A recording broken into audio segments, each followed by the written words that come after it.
Вы смотрите «Вести Чувашия». Продолжаем выпуск.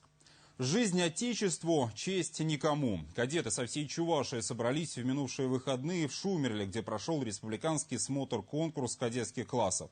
Его организаторами выступили офицеры Московской общественной организации «Сыны Отечества», объединяющей военнослужащих, уроженцев нашей республики. Кадетские классы, военно-патриотические формирования на республиканский смотр-конкурс «Салют Победа» построены. Здравствуйте, товарищи армейцы! Торжественное построение, вынос знамен, все как на настоящем параде. На смотр-конкурс в Шумерлю приехали 19 кадетских классов со всей республики. На самых почетных местах ветераны Великой Отечественной войны и труженики тыла. Конкурс приурочили к 70-летию Победы. Оценивали участников кадровые военные. За плечами многих из них боевой опыт. Профессионалы военные являются жюри, членами жюри, и это для ребят очень полезно, мы думаем, поэтому мы приветствуем, поддерживаем эту инициативу и надеемся, что ежегодно теперь в Шумерле будут проходить республиканские кадетские соревнования.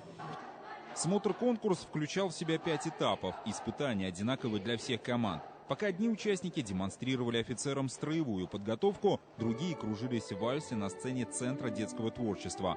Кроме того, кадетам необходимо было выполнить силовые упражнения, показать умение обращаться с автоматом Калашникова и, наконец, ответить на вопросы по истории Отечества. Многие из ребят неоднократно участвовали в подобных соревнованиях и в будущем хотят связать свою жизнь с армией. Мы учимся разбирать автомат, учим историю, танцуем бальные танцы и готовимся по строевой маршировке. В жизни тебе это пригодится?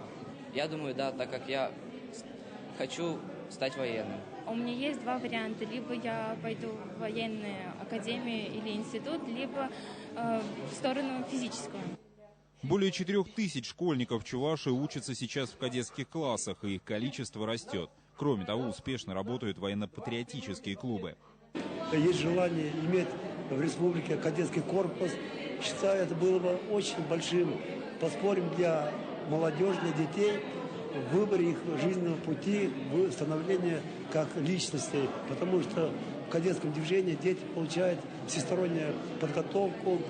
По итогам республиканского смотра-конкурса лучшими стали кадеты из Красночитайского района. Именно они и будут представлять Чувашию на всероссийских состязаниях. Сергей Янин, Сергей Мышев, Вести, Чувашия.